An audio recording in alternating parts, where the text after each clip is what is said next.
of Christoph. So now what you've got, as we speak right now, there are two different Batushkas. There's one with Bartolomea, who's singing, and there's one with Christoph playing it. Now, Christoph was a guitarist in Batushka, right? Because he apparently was a shite singer, couldn't do it. He could write lyrics, he could write melodies, all this kind of stuff. But you have two different Batushkas doing the rounds. Christoph's Batushka, which realistically are the honourable inheritance band. They're the one we should be supporting. However, the one that sounds like the album everybody liked is the one with Bartolomeo on it. Weird. But that's the one that his version is the one that has basically been accepted by kind of everyone. And I think the connection there is there's a lot of stuff I didn't know that you were just saying there, but like that band has toured with they've done a lot of tours. I wouldn't say a lot, but they've been accepted into the kind of metal scene in a touring capacity by a lot of well-established bands. I could be wrong saying maybe Behemoth are in there, Nurgle took them on. They've done a lot of tours with Behemoth, Right, so that has caused a massive divide as well, because people are like, fuck you, left and right. There's two different sides to it. I actually saw Batushka for the very first time last month at Bloodstock, and they were brought in on the very last moment because Dimmy Borgir had to pull out. Sorry. And it was literally like a kind of a 24-hour situation of fucking hell, what are we going to do? Someone in Dimmy Borgir, it was a health problem. There's no way they could play. So they announced Batushka for the main stage. And then the weather at Bloodstock, this is slightly off topic, but it's in topic. Yeah, no. The weather at Bloodstock on that particular day was so horrendously fucking bad. There was terrible wind. They had to close the main stage. A few things were jiggled around. Batushka were put on the Sophie Lancaster stage, and they were just visually fucking amazing, right? Now, the reason I'm bringing this up is when you were just describing what they looked like on stage, it was unreal. There was about 14 people on stage, between 11 and 14, right? And there was, and the thing is, they did not move. I mean, the drummer was completely rigid. Yeah. They stood completely stationary, apart from their arms and their fingers moving to work the instruments. And the whole tent reeked of the incense that they use in the church and whatnot. And it was absolutely amazing.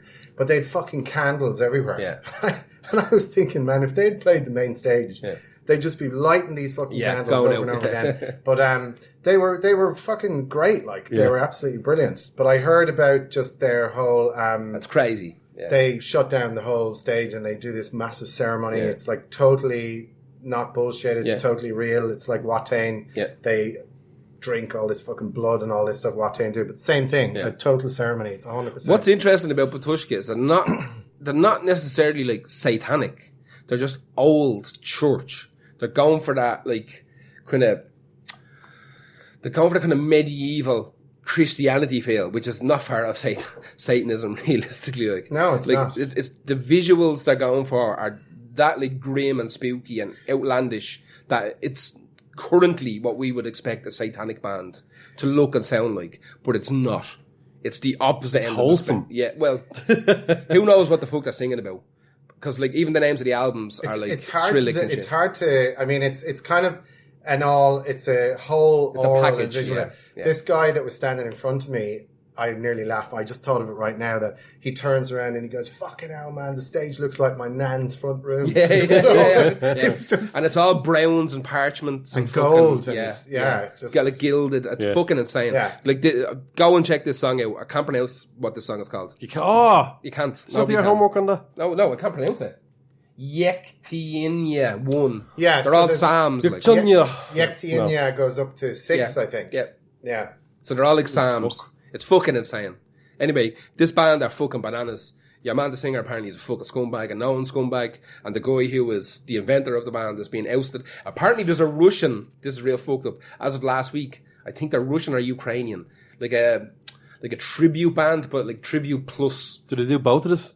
I don't know, because there's not really that much material in general to work with, but I think their name in Russian means like ball bag. And they dress up in all the Batushka gear, but all the songs are about fucking bollocks or something mad. So there's basically 3 kind of Batushkas doing the rounds at the moment, you know.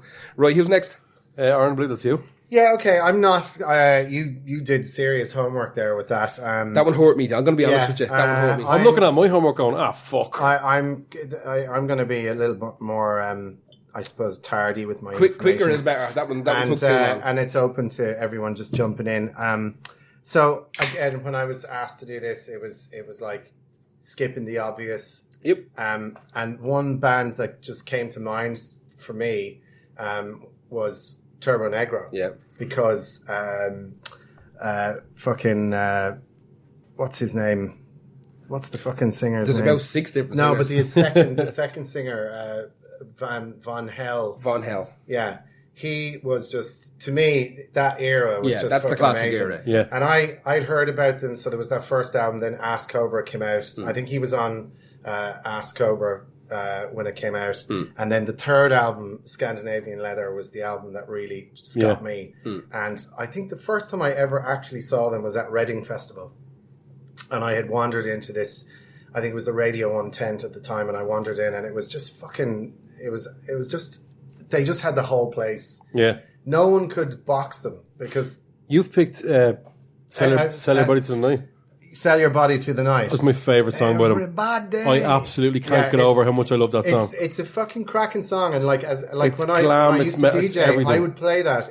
That's the one I play all the time I as well. play it in fucking places where you'd have like just a kind of an everybody crowd, Yeah. and everyone would be getting into it. It's just one of those. It's just instantly lovable song. It's Yeah. just, I can't tell you how much I love that song. But when you picked that, I was so happy. I was like, yes. That album for me was just amazing, and they actually were based here in Dublin, so they came to Dublin. Did you go to that show? I'm gonna be the one who stands out here. I really do not like Turbo Negro. You don't? No. I believe I went on one of those research escapades about a year ago because I knew of the band, but we had been doing a lot of stuff with the Turbo Jugend here. In Dublin, like hosting parties for them and putting gigs on for them. And we were doing so much that I was like, all right, I only know 1 or 2 songs. I know like all my friends are dead and all that kind of malarkey. I said, you know what?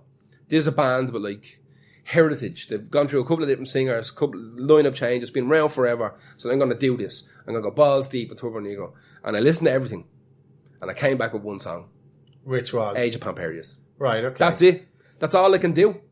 I tried. I don't hate them. They just do very, very little for me. I can appreciate that they have a lot of absolute mutants that love them.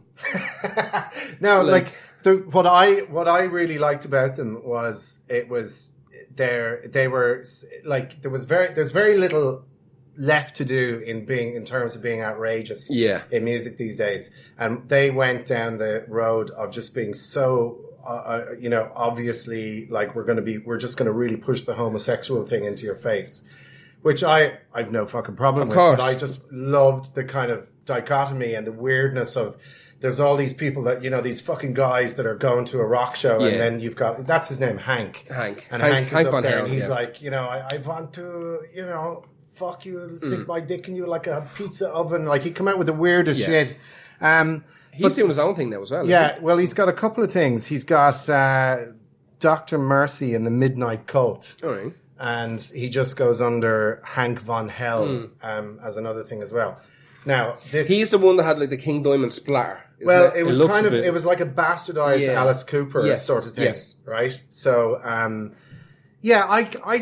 I do love that album. I think that album is fucking brilliant. I saw them a couple of times on tour. As I said, I saw them at Reading on that, and I saw them here in Dublin headlining what is now the Button Factory, and they were just, they just don't give a fuck. They're absolutely fun. I'm not. I don't like what they've turned into now. I think this new. I haven't heard the new stuff. What kind of? Well, not new, but the later it's kind of fuck. It's like trying to. They're desperately trying to sort of hold on to that particular.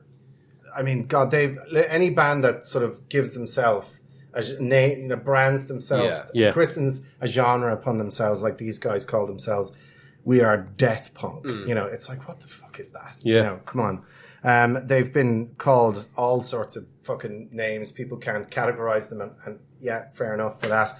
But right now, I saw them again at Donington. I was working at Download, and they had the new singer who's from the UK, and hey, listen, you know, man, when you're like 5 or 6 beers deep in, the sun is shining, you're in the field, it's fucking fun. Yeah. But, you know. Yeah. See, for me, I'm going to be honest with you, they sound like a cross between the Spice Girls and Thin Lizzy. They just... it's just garbage music, and it's fine. I'm a big fan of garbage. That's my favourite genre of music. It's absolute shite. Like Limp Bizkit. Any of that silly love shit. I love shite music, right? But these are not hitting the notes. Really? I can't. Now, I tell you what I love. I love their fans. They're so nice, I love man. the Turbo Jugend, right? They're such a great fan base. Basically, right? It's just a special skill. But isn't it weird, though, how... To be really honest with you, like considering the three of us sitting around the table here, we're all involved in some capacity. Yeah, well, DJs and we do stuff. They really haven't done anything even minorly impressive. Yeah, right, yeah. At all. I mean, there's like they just had a new album that came out last year, or was it earlier this year? Yeah, who cares? I mean, there's a single that came out, and it flatlined, but yet there is this full-on fucking like Cult. representation across America, across Ireland, every UK, single city, mainland Europe has a Turbo Jugend. Do you know why, lads? I'm going to tell you. Yeah, why? I'm going to tell you right now. How did they set this up for themselves? Fucking newsflash! I'm going to tell you straight away why the Turbo Jugend is such a big thing. You want to know? Why? Threesomes for nerds. Threesomes for nerds. Are you calling them a sex cult? Not far off it.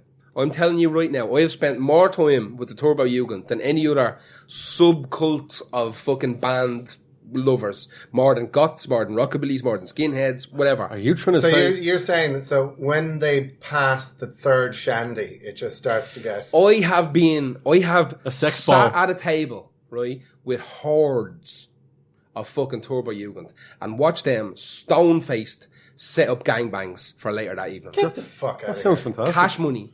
I have been witness to this. So in a percentage of women to men, Pretty good. Even? No, definitely not even. I would say 70-30 in favour of men, maybe 60-40 on a good night. There's definitely loads of women that are interested. But think about that. If you go on a night out with them, it's probably going to be incredible. I have seen some bananas shit because we host all the Turbo Jugend stuff. Yeah. Right? So I've been here when And they are genuinely they're lovely people. So they're lovely. lovely. However, I've had men run up to me in the middle of like me DJing at one of these things. I've had full wear sloppy kisses put on me by big hairy horrible people out of nowhere. I've essentially been sexually assaulted in the face by men. Just go with it, man. Just go with it. This is the thing sell that your happens. body to the night, man. Exactly. But this is the thing that happens. What happens with them is you've got these groups. It's real. It's so weird, but it's fucking great as well. They take all these weird kind of misfit people who have fuck all else going on in their life, and they somehow get introduced to Turbo Negro, and they learn all the words, and they fucking love shouting them up in the air and fist pumping and fucking bouncing around to this fucking garbage 3-card trick shy, right? They love that. And then all the blokes start wearing the face off each other. And the fucking women are after having a load of fucking points as well. And they're like starting to feel free. And the blokes are looking at the girls. And the girls are looking at the blokes. And then all of a sudden, a big sit down will happen in the corner. This is fact. A big sit down happens in the corner. Are you ratting these out on the podcast? I'm not naming names because they all have stupid names. Second question. Are they the Scandinavian Insane Clown Posse? I think they may be because that sounds like they're setting up mini Juggalo fests. Except with better music. How many would you say, just on average, would you say there'd be 30 to 40? Whenever we've had the kind of they call it the Shake Your Guinness Festival is what they do in Dublin. That's for the Turbo Jugend Dublin or Ireland in general host a thing called Shake Your Guinness. They have it every year, and people. Guinness mixed into ass. That's cool. Exactly. Like that. So what they do is they people from literally all over the world, Turbo Jugend from all over the world. You'll have maybe 70 to 100 will show up. There's one of these things at least every month. There's a Turbo Jugend get together at least every month in different countries. There's the granddaddy overlord who organises it all. But what they do is Wizard. They obviously have like a forum or a fucking WhatsApp group or something where they're like fucking Bagsy this weekend, Bagsy this Saturday, Bagsy this Friday. Bagsy that lad. Exactly. Bagsy that fucking... Listen, it's fucking outrageous. We've turned them into a sex cult. That's part of it. Like, but I have to be honest with you, right? I hung out with a few of them and they're just genuinely painfully nice. They're lovely. And I've never seen 40 of them turned up to my karaoke night, 40 to 45 of them, and I swear to God, I've never seen a gang come in and not cause trouble. No grief. No No grief grief ever. at all, ever.